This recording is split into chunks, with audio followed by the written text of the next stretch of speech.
Run like I don't got an estate. Yeah. Run it up. Yeah. What's up, everybody? Welcome to another episode of the Box Score. I, Ajay, will be your host for today. I have relieved Dom of his host/moderator duties effective immediately. So today I run things. I run the Goose Engine. The fans really wanted to hear Dom more exclusively because they really love to hear Dom, right? Giving Dom a chance to get some points. Y'all may not know, right? But this man has been cussing real bad about his points behind the scenes, So I'm sorry, I had to tell people. In any case, before I introduce the lineup, I just have to say, first of all, heartfelt thanks to everyone that's been supporting and rocking with the Box Score, whether it's from day one or from yesterday.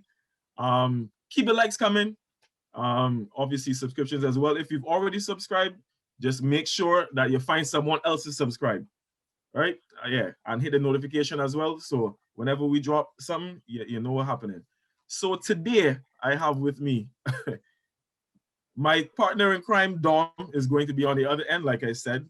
Today he's going to be doing more of the debating as opposed to the moderating. So, Dom, let me see what I have today. And then, in addition, we have the musical talents, the Bajan boys, the musical talents, one Pakor and Mr. Marley, aka Bob Namesake. Welcome, guys.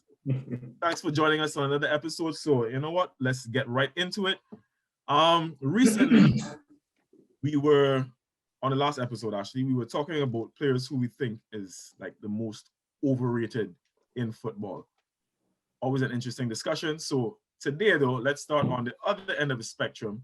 And I want to discuss, first of all, who do you think is the most underrated player in European football? A player who doesn't get as much plaudits as you think that they should, based on the displays and whatever not, So most underrated, I am going to start with you, Dom. So let me start off by saying this, to me, is a difficult question, but an easy question in the same sense, right? And the most underrated. Now, there are a plethora of players across Europe that you could be mentioned in the same light, but the absolute number one is Thomas Muller. And the reason I've said this is that he's a player that often goes undervalued. He isn't mentioned by a lot of fans. He's not propped up on a stage for the media. He's a player that performs admirably when asked to. And he has come up for some decisive goals for Bayern Munich and for Germany as well. Because if you don't know this, he has 10 goals in World Cup competitions, which is, right up there with the best. And he still potentially may go to another World Cup.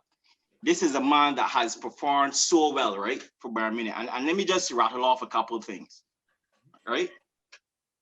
The thing about it is that he fits so wonderfully into the Bayern setup, and Bayern has a team ethic. So most people tend to just single out Lewandowski, but they tend to forget that Muller is absolutely key and part of the way they play. When you look at how much goals he's scored and assisted over the last decade for Lewandowski and other strikers that have come into play for Bayern Munich. This season alone, this man has 20 assists, 21 assists, 13 goals, 22 assists in all competitions. That's just not this season. Last season, he had over 20 assists again.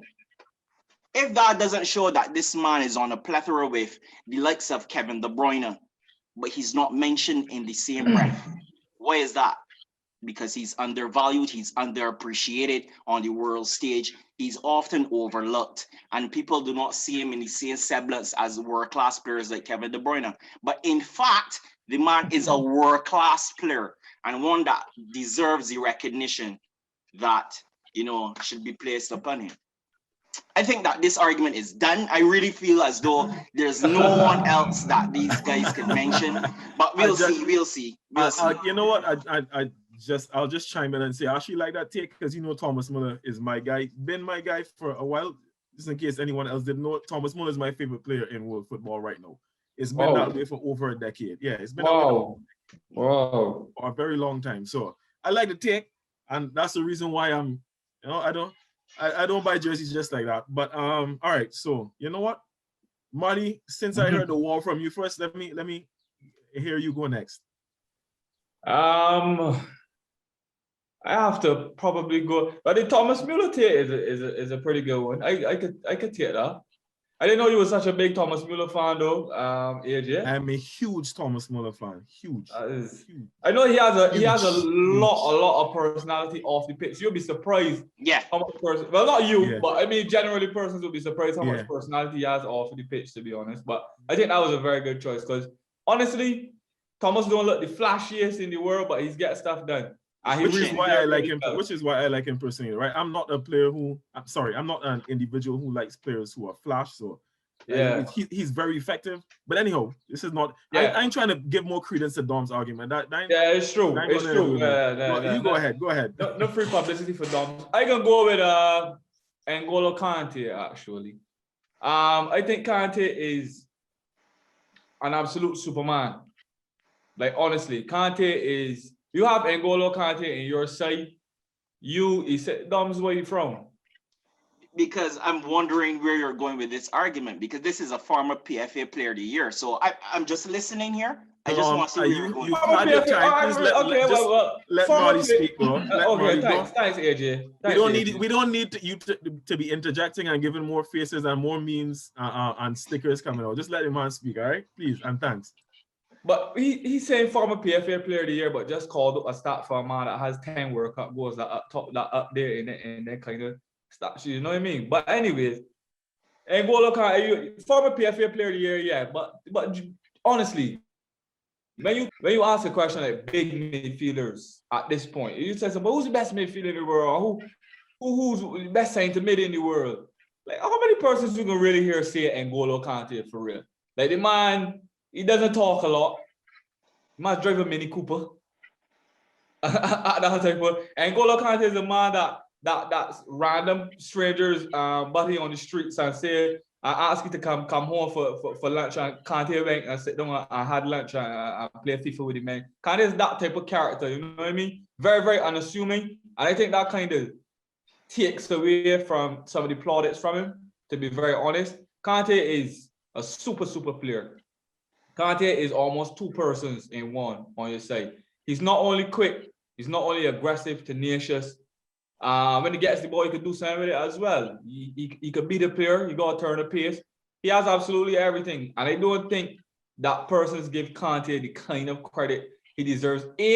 For the type of running he does at first, because we all know they got persons that is getting to teams solely based on running alone. We could start talking about the Moussa Sissoko's of this world. I know Pakar might want to mention a Saul. I know, you know what I mean, just to get you going. You know what I mean? But we know they got players that is getting to teams and big teams in the world too, based on running power alone, but don't necessarily have other attributes to go with it. N'Golo Kante has absolutely everything. Like if you want to pick a player in world football that was born to be a central midfielder based on attributes, you gotta go N'Golo Kante. And I understand what Dom's saying, but I still don't think that persons really appreciate how good of a player and how good of a teammate N'Golo Kante is to have wearing the same color jersey as you week in, week out though. That's the truth.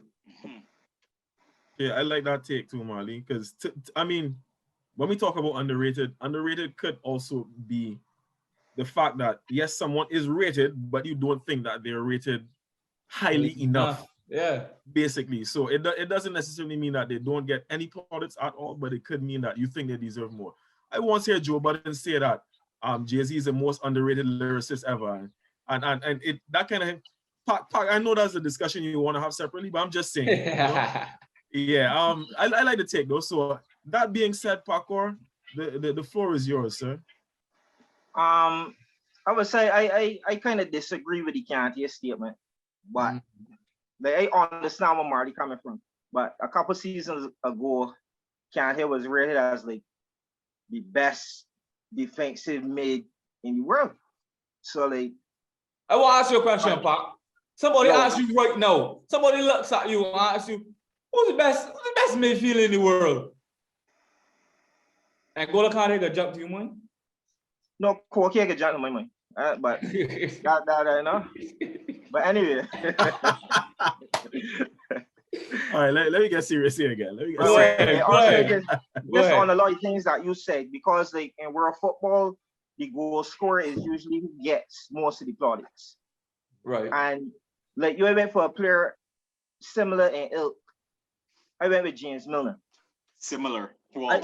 I personally think that he has assisted a couple teams, with their title run. Dom, stop. More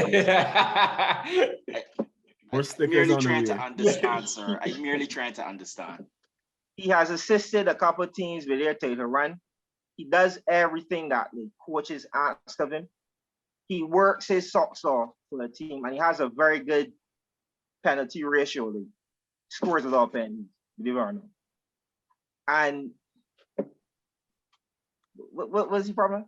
But right, and it's like we would talk about players even that I would hear Fabinho mentioned before him. I would hear even when he was back at City, would hear about David Silva. Obviously, they're like easier on the but with what he brings to the team in terms of like the dirty work, the running, a lot of that stuff I have never heard people give him his plaudits for.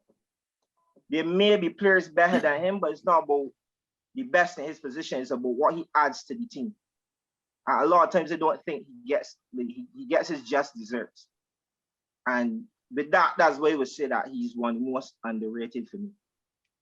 So having come from that argument, right? I've brought with me today a brand new hand soap, and I think you really need to wash your mouth and your hands together, right? Because James Milner is appreciated by the general footballing populace. He's appreciated for his work ethic and what he brings to the team. The thing about it is he's a utility man. You could put him in midfield, sir. You can play him in midfield. He can be a auxiliary like left back. He can play any of the fullback positions. He can play even as a forward player, as a left winger or right winger. He has been appreciated from Aston Villa days. People recognize that this man brings something to the table. In the sense that he's underrated, yes, I would agree somewhat. But as the most underrated, I do not believe that James Milner is held in such to be placed in that bracket, because he does his work. I agree with you, but in terms of what his output, it does not place him in the same bracket like a N'Golo Kante that Marley mentioned, or like a Thomas Muller. Players that have played at a high level, performed really well, and has not reached or received any awards or placards or anything of that matter in the same conversation. So for me, I can't agree with you on that. But AJ, but you seeing his that you're saying about him, you can say about Thomas Muller. It's not about if he was appreciated, it's if he was undervalued. Like at the end of the day, I think that James Milner is a good candidate for a highly undervalued individual inside of a team. Well, usually those kind of players just don't get like mentioned. As I said before, he even got mentioned, as he grew his defensive midfielder. Like a lot of times James Milner doesn't even come out in conversations. I think you argue that that's for good reason, Pat. That's the problem. Very interesting. You know what's funny, right, Pat? When I was still living in BIM, there was a few years when I was still at UE, I came up with my own category called the James Miller category, where and it's essentially like these players who you would never hear them arguing about game time and whatnot. They're utility players who they just do what they're supposed to do. They just do their job with a problem. Like you could plug them in wherever and they do what they have to do. They don't complain, but they would always contribute to like a big team. So yeah, I started it because personally I used to have a problem with James Miller, and then I kind of realized, you know what, Miller just do what he's supposed to do. So I can't really be cussing him, man. It's a fair take. Huh? He's a simple footballer. Sticks to the basics and does that well. There are a lot of them like that. There are a lot of them like that. So, I'm not saying. For me personally, right? My choice for this topic, and I know this might come as a surprise, but I was actually thinking my first choice for this is actually Edinson Cavani. And the reason I say so is because just up to recently, I've had a few discussions, and I realized that Cavani's name doesn't come up when we're talking about the best strikers in the world in terms of the top 5. Like if I ask somebody to name a top 5, and this was a discussion I had recently, was a top 5. Yeah, who's the top 5 strikers in the world? Obviously, you hear the Kanes, you hear the Haalands, you hear the Lewandowskis. I heard of Suarez as well. Like you would hear a bunch of names, but the fact is Cavani's name doesn't come up. And I guess too, it kind of has to do with the fact that he's not like an out-and-out starter at United. But the reality is Cavani is still one of the most lethal strikers in the world. He is one of the most lethal, top 5 for sure, in terms of just being clinical alone, right? When Cavani's on the field, you can expect goals. You can expect, like, just give him a half chance, he will score something. In looking at his stats, in particularly like for the Europa League, for Man U just this year, Man has like 11 shots, 5 goals. So he doesn't need a lot to score. And I think while he is still appreciated generally, there is a sense that because he is no longer like a starter at a club, that his name shouldn't be called. And this is just me having like conversation with in different forums with different people and whatnot. So for me, it was kind of Cavani. I think he's still very much underrated. The man is PSG's all-time leading goal scorer. Mind you, in a team that had in Zlat, where he was misplaced and put on the left to accommodate Zlatan and all sorts of things. So yeah, for me, it's Cavani. So let me just piggyback on you on something here. I feel like that has waned over the years with Cavani. When he was at Napoli, he was appreciated for being a lethal front man. He had multiple 20-plus goal seasons. Then he moved to Paris Saint-Germain, which a lot of people feel as though it was the wrong move for him at the time, considering that Zlatan Ibrahimovic was already there. And being that he had to play due to the transfer fee that he came to Paris Saint-Germain with, they had to find a usage for him. And he was planted out on the left at that point. And he did an admirable job playing as a left forward, right? And he still racked up the goals and the assists and chance creation and what's not.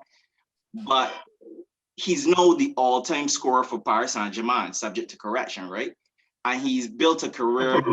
He's built a career over the last decade that I feel as though I cannot underrate him personally based on his career. No, I think the PSG move kind of took a hit for it because Liga is not seen in the same light as the top 3 leagues. So when people regarding top strikers, they tend to not look at league because of the league, but not because. I feel like you're playing into. Yeah, I feel like you're playing into my right. point here, though. I'm just saying. Okay. The league itself is kind of the deterrent here. So it's not anything to against Cavani because I mean he's had a wonderful career, but I agree with AJ. You kind of playing into AJ argument hands though, because it's like he was in Liga for a while, and I take Dom's argument, but it's like I can see where AJ coming from too, because sometimes when you think about it, you don't necessarily Cavani don't spring to mind for 1 or 2 reasons, but he's still showing at this point, especially what you got like 8 goals in the last 7, I think. 8 and 7. 8 goals in the last 7. But you don't find that he's rediscovered his form because don't forget the last couple of seasons at PSG, he was getting a lot of opportunities, but he wasn't putting them away, and he got a lot of criticism for it. Now he's kind of like rediscovered that form at Manchester United. Yeah, so he definitely people has. are seeing, that more clinical side of him once again at 34 years of age. And form is something like almost every player in the world has dropped form at some point. It happens. But the fact of the matter is the man he's back to being a lethal finisher now. Yeah. Where you don't need to give this man, you can't give this man 4 chances a game because he will score at least 3. The man is I'm just saying, my argument comes from the place that I don't think for me, right? If you're calling a top 5, Cavani's name should still be there. It shouldn't be a 5 and then, you know what? Cavani might be there now. Cavani's top 5 for me. Cavani's You know why still a I top would. five. You know why I would support the Cavani underrated argument, because I will hold up my hand and say that when the Cavani move materialized to Man United, I really didn't expect much. To be very fair. You know what? I honestly didn't either. You know, I honestly, But and that's this is not even because recency bias because he's been scoring. It's just the fact that okay, the man went there sort of like an insurance policy. He wasn't supposed to be like the out and out starter. Correct. But at the same time, when the man is playing, he is scoring goals. And this is what we know Cavani to be from before. So it's kind of like, all right, even though he's not the out and out number 9 for United, he's still scoring goals. And people like are putting aside everything he's done before and sort of like I mean, Dom, just like I said, I had a discussion recently and somebody even said Lukaku. This is no disrespect to Ludo. I think Lukaku is one of the top strikers in the world right now, but I'm not saying it's Cavani over Luan, but I'm just saying like these are the names that are coming up right now, but people would not mention Cavani. That's what I mean. So for me, I think he is underrated. If you're going to say that he's top 5, that's debatable because I'm willing to debate it with anybody. I think the top 10 argument is fair, but the top 5 one is going to be arguable. I mean, we can have a separate discussion about that if you guys want to get into that. We'll get back. You know, I'm pretty sure we'll see some comments on this here too. So yeah, definitely. I Top think top five is a stretch. Is ticklish for me. Top 5 is a stretch. Underrated for sure. Top 5 is ticklish. Yeah, but the thing is, and I'm glad you guys mentioned this, but who mentions Thomas Muller? In what? Top 5 strikers in the world? The thing about it is people do not define him by a position. Is Thomas Muller a striker though? Exactly. He's not defined by a position. He's often played as a right forward. He's often played as a trequartista. He's played in numerous roles for Bayern Munich. And would you say he's a top 5 trequartista? No. Would you say he's a top 5 player that plays on the right? No. So he doesn't fit into many people's arguments when they're looking at wide players because he does not possess that level of pace that, you know, you see a Kingsley Coman or Leroy Sané have that can get past that defender. He uses more his clever ability on the ball and his knowledge of the game to get into positions to score goals and I like how you really spin this back to bring this back to your point, Noah. I like how you spin that wrong. The only reason I'm tolerating that is because Thomas Muller is my guy, right? But you know what? I'll leave this topic here. Let's move on. Let's move on to the next one. So while we're talking about players who we think should be held in higher esteem and valuable, let's move over to Spain. And La Liga race is heating up. There's only a few games left. Pardon? Heating? Is it okay? It's heated. It's on fire. I don't know what you want to say. I'm just saying. I'm just saying. There's a lot going on in Spain now. So, it's focusing not just on the teams but the players. Who do you think has been the most valuable player in La Liga this season? And Pac, I'll start with you this time. I will go Marcus Llorente. Basically, he has he's been detrimental to Atletico being on top of the league for 5 months. No matter he dip in form that the team itself had, like the hard work he's made, contributing 12 goals and 10 assists at this point, and he isn't even really registered as a front man, but he does the job. Is like just watching him work. Watching him run gets me exhausted. Like he has done so much to just help the team. He has done so much to just help the team, and he's often overlooked because with the name of Suarez there or whatever the case is. But for me, Marcus Llorente, especially in Suarez's absence, he was the one that had to step in and score goals. He's the one that has helped assist Suarez as well. So that's plain and simple my pick, Marcus Llorente. I like that choice, though. Dom, you going last here, though. Let me hear the La Liga man first. Marley. Question being what was the question again? Most valuable. Who's the most valuable player? Who's the most valuable player in La Liga this season? Karim Benzema. Karim Benzema. Say you know, certainty, boy. You know, we have this argument all the time. When you look at the most valuable player, we're going back to the Hurricane argument. If who's the player that if he drops out of this side will absolutely crumble. If Marcos Llorente sits down, I don't think Atletico crumbles. I don't know. Pat might have a different argument, but I don't think they crumble. If you sit down Karim Benzema at this point, right? Let me put some things into context. Karim Benzema right now has 21 goals, leading goal scorer for Real Madrid. You know who's the next highest goal scorer for Real Madrid? Casemiro, with 6, with all of 6. If Benzema sits down right now, Madrid struggle. Well, we struggling to score even before.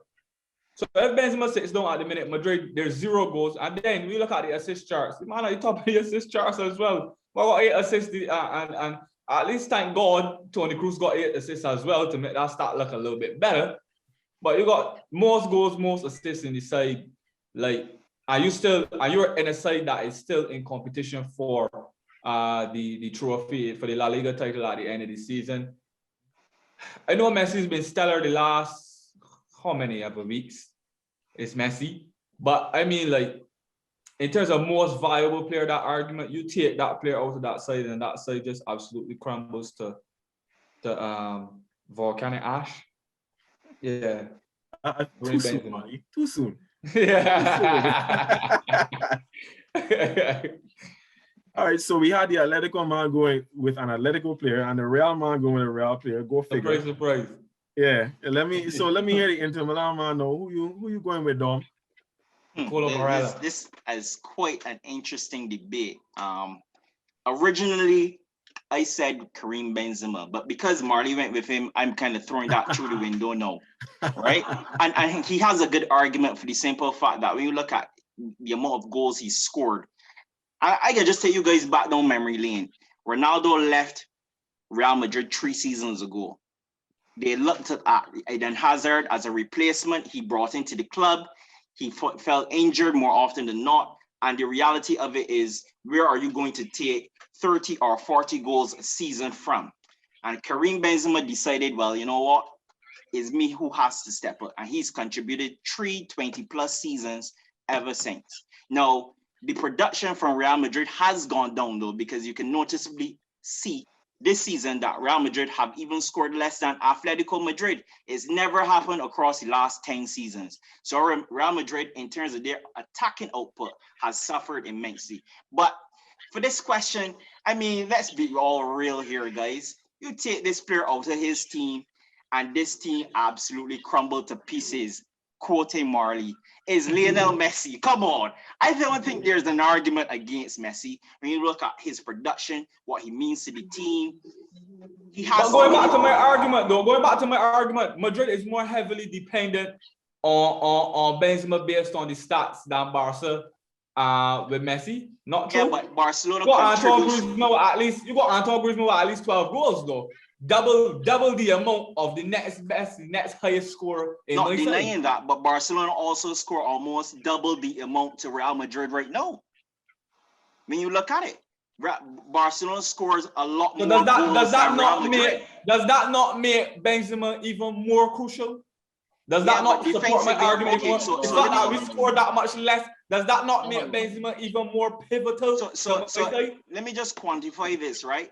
Barcelona is a much less defensive side than Real Madrid. Real Madrid has earned the right to be one of the best defensive units in world football. Barcelona cannot argue that. So when you take Messi, their defense is not superb. And then their attack goes to almost average footballing standards. Then that is a recipe for disaster. So you take Lionel Messi out of that equation, like who creates the opportunities? He has one of the highest chance creations in world football today still. We are talking about a man that is a 6 Ballon d'Or winner. You took Cristiano Ronaldo out of Real Madrid and they've, started to deteriorate. Let's be real here. You take Lionel Messi out of Barcelona, they will start to deteriorate and it will be even more severe than with Real Madrid. I think that's wonderfully said. You would. I mean, you would. Like, who else is there to argue? I mean, you would. What I mean, that's funny. It's just that was gonna be my original pick, but it was like, nah, that's just too easy. Messi. So I see what Dom do. I see what Dom do.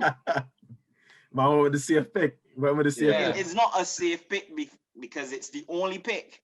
Nah, I mean, Banks for me though. Banks. You take Banks on Real Madrid side right now, boy. I mean, you might get a sense you're stepping with a couple goals here any Have season. have you not heard the stats that I have, the aforementioned stats? I ain't dealing with this. My central defensive midfielder has more goals than Asensio. Well, they're not understanding this. I ain't dealing with these stats right now. I don't want you to score any more goals, period. So that's fair enough as well. That's fair enough as well. So AJ, you got anyone? Nah, you know what? The thing is, He's the type of guy that will bring Iago Aspas, you know, but I don't get on it. Okay, somebody Iago Aspas. Nah, if we're speaking about value, I was actually thinking along the same lines as Marley though. In terms of value, it doesn't necessarily mean best player, but in terms of value to the team, who's been the most valuable. I understand where Marley's coming from. I was kind of thinking along the same lines. If he ain't got Benzema, this team is not good enough. This team is Casemiro with 6 goals is the next highest after Benzema with 21. I mean, if you're just speaking in terms of value, who's the most valuable? I kind of lean in towards Marley's argument here. I get what you're saying with the Messi and Park. I know you had to say Llorente because you had to say in your squad. I understand that, you know. No, don't worry about it. Don't worry about it. Don't worry about it. I understand completely. Don't get me wrong. But no, I kind of would lean towards the Benzema argument because I think in terms of valuable doesn't necessarily have to be the best player, but in terms of with regards to their respective teams, rather, I get where Marley's coming from, so I would possibly say Benz too. I know you want to say something. I know you want to say something again. Go on. Yeah, you know me, right? And Marley said that Benzema got 21 goals and Casemiro has 6 goals. But I mean, the discrepancy is just the same with Barcelona. He said Griezmann got 12 goals, but Messi got 28, and that's a differential of 16. The differential in Madrid is the same. I mean, come on. How are you gonna argue Question, that? how much goals Luis Suarez has again? 19. And one of the funny strange that Llorente ain't too far behind with 12. That ain't even a striker. But Suarez has so then missed Suarez time. doing score, who's scoring? So my question to you is, how much goals does João Felix have? This wait. 5 or 6. I can't remember right now. 5 or 6 for a record signing. I think we could get into that another time. Don't do that. My argument is, right? Don't do that. My argument is as well, right, Doms? Why are what's a high-end item that I could Birkin bags? Let me go with them. Why are Birkin bags at a premium? How many? Because they're not very many that are made. You know what I mean? Like you make a certain amount and then like the supply is cut off. What then tends to happen? The value rises, yeah? You have a premium. Yeah? That's why people covet them so much. That's why the value of them are so high. Like when you have a side that is struggling to actually score, right?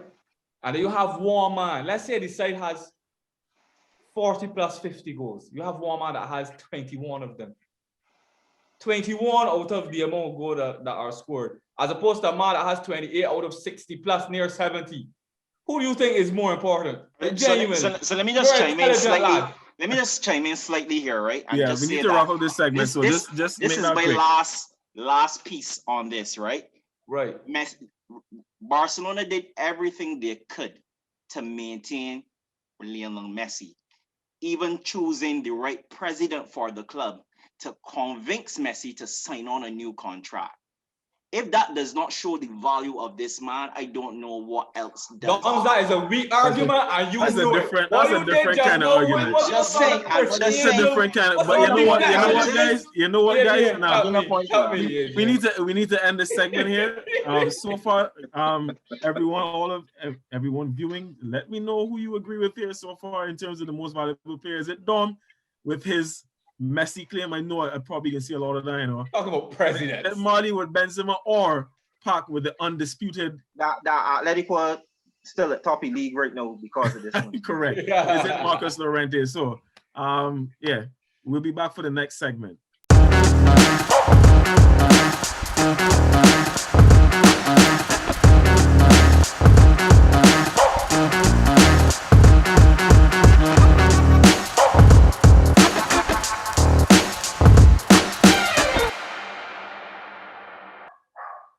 Welcome back to the second half. And this time around, we have one of our regular panel members joining us. One Flick, aka Perry Mason, aka Harvey Specter. Welcome to our legal representation. Thanks for joining us. For sure. Yeah. All right. So I ain't gonna start with you though. You're late, so you can't get your first one here. But so now that we're back here, let's switch over to England. Switch gears to England, and so recently, as you saw, we now have an all-English final in the UEFA Champions League. We have another English team in the Europa League final. Of course, Arsenal had to be the one to ruin it, but that's a different discussion for a different day. The question here is, are we seeing a change of dominance in Europe with the fact that we now have 3 English finalists of the 4 teams, or is this just like a flash in the pan thing? And I will actually start with Marley this time. Easy answer. No to which part? No, we're not seeing a change in guard. We're not seeing a move from leg stumped off or to middle. We ain't seeing no change in guard. Listen, I had to bring in cricket. Listen. At the end of the day, go ahead. Dominance. I mean, it depends on what you classify dominance as. Because if you classify dominance as what the La Liga teams have been doing, England got to do it for a few more years to even begin to be considered, because there was a point in time where the La Liga teams were just doing it for fun. We look at the Europa League, Sevilla winning it 3 times on the spin. Then Madrid breaking all kind of records, if I do say so myself, doing it 3 times on the spin as well. Have your flowers, sir. Have your flowers. Yeah, you 4 Champions Leagues in 5 years. You can't really say anything there. Wait, let me say that again. Take my internet glitch. 4 Champions Leagues in 5 years. Yeah? I mean, in all seriousness, no. When you look at what the La Liga teams did for probably a 5-6 year stretch, if I remember correctly. I don't know, Dom's is a stats man, he might want to rebut, but I think it was that long, that level of dominance. That's crazy. So if that is what we're classifying dominance as, I genuinely don't think so. I don't think it will be much longer before Madrid and Barca and the others kind of show their hands where it comes to revamping the squads. We know the squads are aging. We know Ronaldo left. It was a transitional period. We know that for Madrid. We know for Barca, Messi kind of holds all the cards. But I genuinely think it's only a matter of time before those sides kind of catch themselves and kind of revamp. And they will always be there or thereabout when it comes to major European competition. So and then you got the resurgence of Serie A and so on as well. I mean, England in the League of the World, they did well this year. Kudos to them and all the English fans. Well, the guys that back English sides, but nah. Like I took that one personally. This sounds like it's coming from a place of bitterness. I'm just letting you know how it's coming across. Just letting you know how it's coming across. But you know what? Thank you for that. Thank you for sharing, sir. Easy. I'll move over to Flick. All right, Matlock, what you got first? This is my thing. I kind of agree with Marley. I don't know if it's a change in dominance, because when I look at the Champions League, right, I feel like you could associate dominance with like teams like in a league setup. So you got teams like obviously Juventus had dominance, Bayern Munich got dominance, PSG. Because when you look at the European competition, because there's so many different factors in relation to how teams get to the finals, and it isn't always based on performance, but there's so many different factors. I wouldn't say it's dominance. I think the English teams have done well this year. I think surprisingly, before the competition started, if anybody felt that Chelsea would be in the finals, they would do well to really predict that. Obviously, Man City, because they've been doing so well over the last couple of years in terms of the Premier League, that would have been, somebody would say, all right, Man City could be in the finals. But when you look at last year was PSG and Bayern Munich, and when you look at them now, they ain't really in the competition. So I think it's just fortunate this time around that the English teams were able to get through to the stages that they're at now, in the sense that, it's Chelsea versus Man City, and then obviously you got Man U versus Villarreal. But I wouldn't say it's dominant. I wouldn't necessarily say it's dominance. I think that every year the Champions League display it could be luck and chance. You know what I mean? Is unless you're winning the competition, as Marley would have alluded to earlier, about in terms of winning 4-5 and 3-3, that kind of thing. I think that's when you could talk about dominance, when you actually win the competition.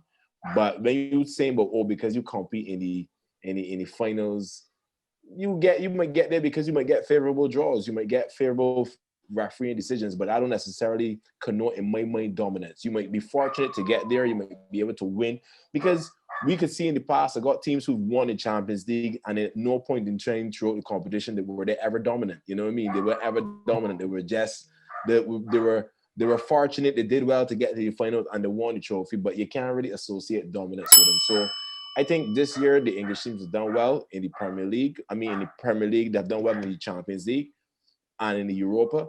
But I wouldn't say dominance. I think dominance is that's thrown about too much. Yes, all English finals, so Premier League's the best league, you know, you go back, he's the best league, and that. But I wouldn't say dominance, man. I would say that they're fortunate, they did well, they performed well, they had good semifinals, they got to the finals, but I won't go so far to say that the English league is on a resurgence and that they're now becoming a dominant league. And nah, I think there are too many factors to weigh. So I would agree with Marty and say, no, it's not dominance. I wouldn't say it's a flash in the pan, but I wouldn't say it raised to the level of dominance.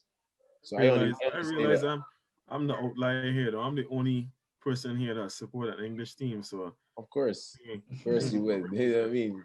You gotta represent. That's all right, though. We'll get to that. Right? Right. I really can't think of another lawyer name to call you at this point. That's fine. That's cool. Graham Raffin is fine. At the top of my mind already, but right. LLB Graham Raffin. Yeah. You know what? All right, Pac, let's go you next. Talk to me. All right. Yeah. I wasn't planning to agree on anything with Mario here, but I gotta agree. I got no choice, because how much years is take for you to see dominance ended? Does it take 1, 2 years, 3 years, 4, 5? Because any day, it wasn't long ago when we were still having all Spanish finals and Spanish teams winning Europa League, Spanish teams winning the Champions League. Yeah, the past couple of years it has changed, but as Marty said, a lot of teams we still be in transition. And if you got teams from a league that transitioning but could still make it to the semifinals, I don't know. I ain't really sure if dominance is over per se. Maybe it's not as heavily dominant as it was before, but if the dominance shifted, where has it shifted? That's the question. Who else is really and truly running things inside the Champions League, inside Europa League? Because even as we say this, Villarreal has made it to the finals of the Europa League.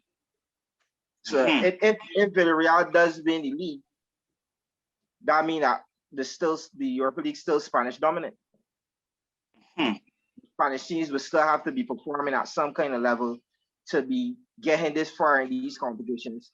Maybe coming up short a couple of years now, but to still be there or thereabouts, I think it says a lot still about those teams. So I get where everybody is going here, and I understand that dominance is associated with longevity, and that's totally understandable. However, for me, dominance, and the reason I say yes, that is a changing of the guard, is because dominance is a sign of collective victories, and English teams have performing at a higher level over the last 3 years. Now, let me just take you back a couple of years. They had the All English. They had They had the All English Champions League final with Liverpool and Tottenham. They had the All English Europa League final, which was Manchester United and Arsenal. Or no, Chelsea and Arsenal. Right. Chelsea and Arsenal. And if you take note of that, right, that was the first time in footballing history that we saw one association dominate a competition in that manner, right? This year, we're seeing 3 English teams yet again, not 4. Arsenal had to be the sole ones. I had to reiterate that. Yes, you did need to. Go ahead. So Arsenal were the only ones to stop that dominance. So as you can see, there's a tale being told here, and it's slowly being shifted to the English teams. This year, the English teams have done phenomenally well. All of them got to the round of 16, the quarterfinals. Yes, they were ousted, but all their teams, all of the components of the Premier League got to a certain level. Every league cannot boast that. And you're seeing that level of dominance this season. You see it in that season. And I feel it's a trend that is going forward, especially as a result of what you guys said, teams going through a transition. How long will that transitionary period last? With the simple fact we're going through a pandemic, and the financial ramifications of that pandemic will hit the European sides much harder, because the English teams have a lot more TV revenue, a lot more broadcasting rights, so they're still going to make more money. So all of this, I compiling that information to say that right now Real Madrid and Barcelona have a pending situation with UEFA. Juventus in the same light may not even qualify for the Champions League. So a lot is weighing heavily on AC Milan and Inter Milan in those respective leagues. Bayern Munich is still going to be dominant in their domestic competition. But who else? If the Dortmund is going to let go of Jadon Sancho and Erling Haaland. English teams are right now looking to purchase the best players. They're paying the wages of all these. I think it's dangerous to look at it like that, Dons, because we're looking at it like that now. But then you're gonna go a man like Pep Guardiola. Yes, AJ, I go in there. Yes, you got a man like Pep Guardiola that can spend 300,000 on a 300 mil, 250 mil or so on a back line alone, and they come and get the knockout from Lyon. Well, he's in the final this season, sir. He's in the final, no, but that's why I say it's dangerous to look at it like that.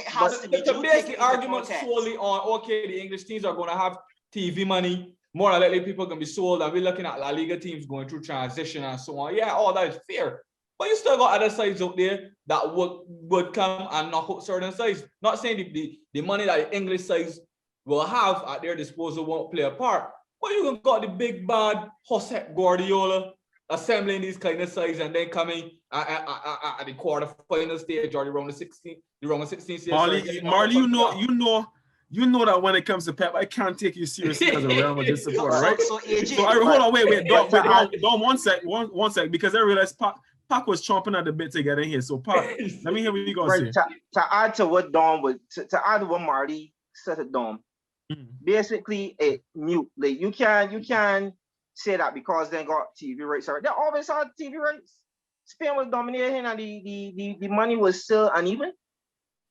So like I still don't see how that they can even play into this same thing. Like if you ever realize like Spanish teams has always seemed to be able to find talent. And there's always been a point of way to nurture it, to work in their system. And then they make attack the same whole thing like laying down. I don't think you got a period of 2 seasons, and you could quote me upon that, of getting knocked out by English sides inside the Champions League. So before Marley interrupted me, right? As you know, there's a coefficient system, right? Which the Spanish teams have dominated for a certain period of time. This year, Spain is still number 1 in the coefficient rankings now, right? that is about to end. And that's my point. England is now going to usurp Spain in the coefficient ranking to become the number 1 team, the number 1 league. Because that's because of the finals appearances this year. Yeah, the final, Okay. and then the obviously the final, and then the other final where there's an English team in the final, and they'll be racking up the points over the course of the last 5 years, right? Yeah. So that's taking into consideration all the performances of all the teams that get into these competitions and how far they get a certain degree of points. And English teams have been doing that. This is why for the first time, England will be going as number 1, and that is showing a level of dominance in itself. So while you guys are all here, getting on about how Spain and other leagues may not be being taken back by England. You know what that stat sound like to me? That stat sound like expected goals. That one is stats. No. That sound like XG. AJ, correct me if I tell you. It is a reflection of dominance. My word, Doms, man. That is such a. Come on, guys. Okay, hold on. I get what Don's saying. Wait, hold on. All right, yeah. Let me bring Flick back in. Flick. I get what Don's saying. I get what Don's saying. As he's saying, if you look at the call in terms of knockout stage of the Champions League, I think over the last 3 or 4 years, you will see that the English teams were in the latter stages of the competition. One, you had the Spurs and Liverpool final, and then obviously in the semi-final was Man City, where obviously Spurs had to beat Man City, and obviously you have Chelsea and Man City in the finals. So I think what, and then obviously the year before, obviously you had Liverpool get into the finals, obviously when they lost to Real Madrid. Exactly, Philip. Exactly. You kind of understand everything that I've been trying to utter to these guys. They seem to be misunderstanding in that regard. So I blame you, Marley. It's about consistency. And when all the teams that finish within, let's say, the top 7 consistently perform and get to the latter stage of the competitions, that shows a level of, these teams performing well. These teams doing well in these competitions. Well, with Spain, Sevilla doing well in Europa League, Real Madrid. But then you look at when Valencia qualifies, what are they doing? Yeah. When Atletico Bilbao qualifies, what are they doing? So there's more of a collective nature with the Premier League than it is with all these other leagues. Where again, a one into the. I could take that. As much as I might not want to go so far and say that the English league is dominant, I think they have more representation in the latter stages of the competition. So all right, but let me say this. Sorry for interrupting again, Flick. And again, this is gonna be my last thing on it. Doms, I get your point, and I get why Flick is inclined to agree with you. But what I would say is that they haven't shown me before that they have had the kind of staying power to do what I've seen the Spanish sides do. So if they come and show me now, I'm prepared to stand corrected. But for now, Marley, you're saying you think it's more of a flash in the pan kind of thing. Yeah, I think it's more flashing. It's so all pretty and good to Yes, we had 3 or 4. We had 3 representatives in the round 16 this year, and last year we had almost got to the final. It's so all pretty and good. If you don't win it, it's a waste of time. But win the competition, buddy. Let me see you win the competition back to back or year in year, or you win it 3 times, or you know what I mean. But I get your point. Oh boy. I genuinely take your point. You should have beat Sorry, I ended No, I knew that was coming. If you had beat Chelsea, we won't be here. That's way being. I knew that was coming. Exactly, In any case, exactly. all right, guys. So seeing as we're speaking about the English teams, let's just get into something that we just touched on previously. So we have an all-English final for the Champions League. We had one a couple years ago, but apparently that doesn't make any difference to Marley. But you know what? A few years ago, we had an all-English final. This year, we have another all-English final, Man City versus Chelsea for the UEFA Champions League, the right to be crowned the kings of Europe. So let's just have a little preview to that game. So Who y'all have for this game? Who do you have? Thomas Tuchel has been on a very good run with Chelsea since he took over, and we know that this is something that Pep has been trying to achieve since he left Barcelona. This obviously was like the main objective when he joined Man City. So now they're back in the final. It's Tuchel versus Pep. And Bayern as well. So is it pardon? And Bayern Munich as well. Yeah. And Bayern Munich as well, correct. But is the writing on the wall for the Blues, as in the Chelsea Blues, or is it the Sky Blues? Who do you have for the final? And you know what? Let me start here with Saul Goodman. Flick, go ahead. Better call Saul. I had to find another one. I had to find another one. This is my thing.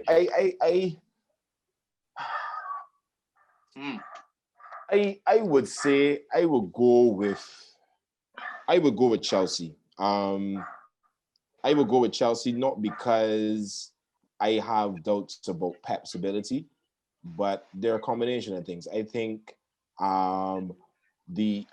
Chelsea come into the tie as an underdog, naturally, given that they obviously you got Pep Guardiola, you have the dominant Manchester City, who from the beginning of the competition would have been the bookmakers' favorite to make it to the final or even win the competition. You compare Chelsea was nowhere in that department in terms of being contenders. And then when you look at the progression of Chelsea from when Tuchel took over to where they are now is almost like a revelation, because here they are playing in the FA Cup final after beating Manchester City. You understand me? Here they are now in the Champions League final, having now beat Real Madrid, who had a very good game against Liverpool in the previous tie. So to beat Madrid is obviously, it gives them a lot of confidence. And then obviously you're playing with a team now when you got Kai Havertz now coming into his own. Timo Werner still struggling, but still contributing to the team. You got teams that you got Kante, a world beater, a man that is known for his ability to win the ball and the energy. So I think Chelsea has a good chance. I'm not going to discredit Man City. I think Pep obviously is obsessed with the fact that he hasn't won the Champions League since then. Since he left Barcelona, he has a very good side. He has a lot of strong players too. I just have more confidence in Tuchel. At this point in time, he got to the Champions League last year. He lost it. Here he has a chance to do better, and I think he has a better team in the sense that he has a team in Chelsea versus what he had with PSG, where it was a lot of individual stars. And I think you're starting to see Chelsea really buy into his philosophy. And then when you look at the two games that they played against Man City didn't really look that threatening against City. Yes, they could have changed the game yesterday when they lost 2-1 in the end, but Chelsea's been playing some very good football. And I don't know, history is go a long way sometimes. They've already been European champions already. You know what I'm saying? So that in itself does give you a little bit of an edge in terms of the club being accustomed to being there and challenging for trophies. So I would give my edge to Chelsea, but at the end of the day, I still can't write off City because they have a lot of dangerous players. Pep is a big manager, but I think I would go with Chelsea, and I prefer Chelsea to win than Pep. No, not to sound bad, but I probably prefer Chelsea to win. Yeah. Chelsea. All right. Chelsea is my AJ, right? Thank you, Ali McBeal, for sharing that view. I've had enough of you on that. Sorry, Dom, you were saying what? I feel like Flick's point was predicated basically on pure bias. No, it wasn't. I was just giving that as an addition to what I thought was. No, you know how the lawyer is. The man covered every He floats single base. everywhere. He floats everywhere. Man cover every single base, boys. Nothing left. No holes to poke in the argument. Boy. Dom, you going ahead one time, or should I call? Yeah. Well. To contribute to what Brathwaite said, and LLB Brathwaite, I just want to be on the right side of the law, right? Right. I understand where you were going, and considering that both the last two results, Chelsea won against Manchester City. So I guess in that semblance, it was easy to go with Chelsea because from what you've seen over the last two results, Chelsea looked more of an able winner in this. And I had a dominant performance against Madrid too, in comparison to City, where they're their road to the final was not as, clear cut in relation to Chelsea. You know what I mean? But again, Real Madrid without Ronaldo is, a really sad side. But we won't get into Real Madrid. I ain't gonna get Won't really get into that, right? That's a different topic altogether. Right? Go ahead. We'll get into that, right? With this, it's a difficult one, and I do agree with Flick in that you can't underestimate Pep Guardiola and his style of play. But I feel as though he sent out feelers in the last two fixtures to kind of understand the type of philosophy that will be employed against him in this final, because he knows the pressure is heavily placed upon Pep Guardiola here. He hasn't won since Barcelona, and everybody expects him to win. And he hasn't done so at Bayern Munich. He's come to City. This is what they really want. He's gotten to the final. I feel as though he has to get it done in this final. I think Tuchel, he could ride again without any pressure, and losing this final, it wouldn't be much on his head. I just have to go with Pep Guardiola. I feel as though he really analyzed the fixture the last time around, and had it not been for that Aguero missed penalty, I feel as though City would have gone from strength to strength in that game, in that fixture.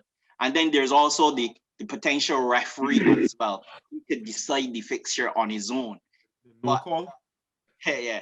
But I am inclined to go with Pep Guardiola and Man City winning their first Champions League trophy. I feel as Kevin De Bruyne will be critical to this fixture. I feel as though Ruben Diaz as well. The thing about it, right? Let me get into this here quick. People speak highly about Chelsea and their defensive structure and how well they have performed under Tuchel. But under Pep Guardiola, City have been just the same in terms of their defensive fortitude. So you having two great defensive teams duke it out in this final. But I feel just the extra attacking foray from Pep Guardiola's side, I have to give them the edge. I can go now. Go ahead, sir. Go ahead, sir. Go ahead, sir. I can show you the type of. This is my problem with this type of passive aggressive analytics when it comes to Josep Guardiola. No, but listen to me. I was calling him out full name. Persons, Flick, and I'm talking to you directly now, right? That's because cool. there are some persons who are a tad bit biased towards Right. yeah? On this panel, yeah. Like, you have a man like Guardiola, right? That was beaten. You got a man beaten twice back to back. Persons are so enamored with this man's playing style. It's good to look at. Don't get me wrong. Yeah, the way Guardiola size is wonderful to look at. Nobody can argue with that.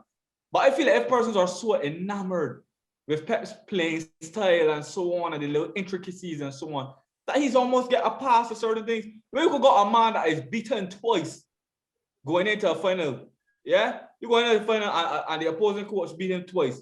But yet still, my eloquent friend over here to the top left, to my top left, could come and be telling you, oh, he sent out feelers in the last couple of games, yeah? I knew that was coming from somebody. No, Doms, he was beaten. That's not what was telling me about no feelers. No, Pep Guardiola is heading into this game on the back of going to Bayern Munich with a huge price tag and a huge reputation. You hear me?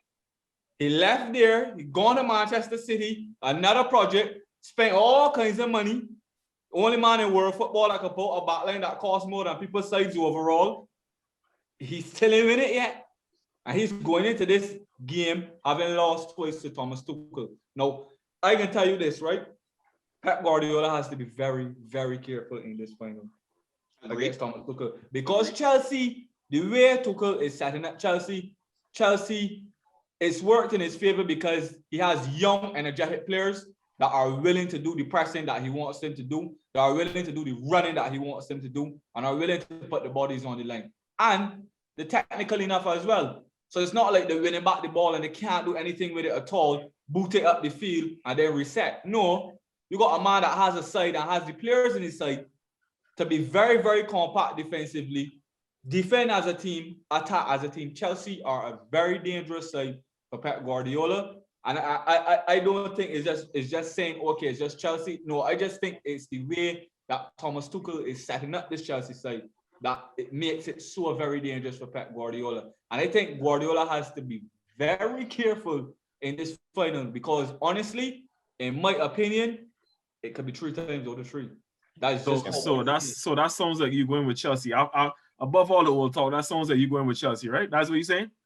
Yeah, Chelsea going in as underdogs, but I think Chelsea pips them. Okay, all right. So Park, let me get you on this final segment. Yeah, I picking City, but basically saying that Marley saying is the 2 losses. I believe that Pep could turn the losses into lessons. He has a deep enough squad that he should be able to have Solution. game winners that he could pick from to put into the side. Even if they start, he could bring them on. So with that in mind, I think that this based on the last 2 games when they get beat. now you say I say that they can learn. No, I say that they can learn from them. Speak, boy. Hush, let the man I say they can learn from them 2 games. I ain't saying that they're going. I honestly don't believe that they're gonna come into after losing twice to the same opposition, they're gonna come back with the exact same tactics for a Champions League final. Let me be realistic here. If you lost twice to somebody, you learn a lot from losing twice to the same person. Precisely. There's no way that I could see Pep going into that game and using the same exact tactics that get he the 2 losses before. But when I know Pep though, Pep is. I believe he's learned from it. I also think that he's a slave to he philosophy. You know. The thing about it is that, but regardless of philosophy, it may come down. It may not just come down to just the philosophy. It may come down to the players on the pitch. I mean, often enough, right? We've often blamed Pep Guardiola for over analyzing fixtures, right? You know, looking at a fixture and saying, you know, I have to do extra in this fixture. I'm playing like a 3-5-2 now instead of playing what he's tried and tested formation, right? And I feel like the only one that will beat Pep is Pep here. Once he hones in on playing his best lineup and the best formation that has worked for him over the season, there's no reason why he should not beat this same Chelsea side. And I think Marley has done us a disservice because he spoke so disdainly of Pep Guardiola and can come in and say, oh, they can just pick them. No, sir. No, sir. I want a little more confidence, sir. I want love as a win, you know. I want love as a win, you know. But the prior 2 wins I want love in the 90th minute as a win. By 1 goal. Okay, all right, fair enough. Like let me digress just a little bit, not by much though, but just a little bit. I get the argument. Pep Guardiola is a master coach. He's seen it all. He's done it all essentially. But in terms of this fixture, I just don't. I don't have the evidence. I understand where you're all coming from, and I understand. Okay, well, yeah, he got beaten twice. A man with that level of football IQ, you expect him to do something different to affect the game differently, and he has the players to do it. But just because you do something differently, don't mean that you ain't get beat again. That's just me. I don't have the evidence based on how I got evidence that you don't know how to come out short too. He does, but so far this season against Pep, he hasn't. I think Tuchel gonna be the first man to lose 2 back-to-back finals. But I feel so too. Let me just get my 2 cents in here as well. I've been a very big critic of Tuchel for the last few seasons. But the very beginning. Yeah. Undoubtedly and unashamedly too. I ain't even trying to front. I've been a very big critic of his, right? But I've given him credit for what he's done at Chelsea. I can't knock him for it. Like the man he's found a formula that works for him. Chelsea look like a very dangerous team, even in the second leg against Real Madrid. I had to end up tweeting out, yo, Jorginho and Kante playing so good. Like the man had these men running. The man had these men doing really well. However, I am a huge fan of Pep. I am a Pep fanboy, and for the longest while, I've been wanting this man to win another Champions League, to shut people like Marley up when it comes to, oh, Pep can't win without Messi and that sort of thing. You see these Real Madrid fans? Now I want the man to win. And I kind of agree with Dom in the sense that I think that feelers, he put out some feelers for the last couple of games.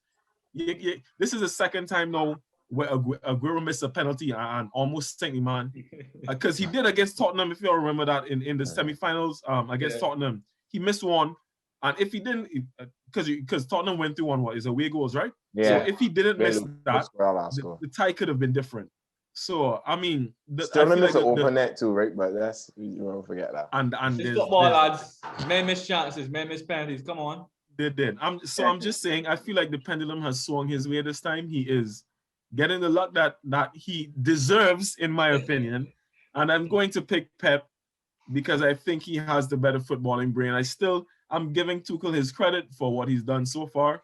But I'm picking Pep. Sorry, Park, you wanted to say something right before we end the segment? Because we need to wrap up right now. I mean, as much as we might talk about the coaches, I really think this could really come down to the players on pitch. As much as we talking about what Pep could do and what Tuchel, they said to me, they're saying coach against coach. Players. This may come down to just who wants it more. And I really think that is going to become the deciding factor in say this game. I don't have City winning by a landslide either. No. But I still have them figuring out how to finally beat our best Chelsea and say that again. Fair enough. So, folks, let us know in the comments if you agree with Park, Dom, and myself that we have City, or where they going, Marley and Flick, who say Chelsea. But again, thanks for joining us on another episode of The Box Score.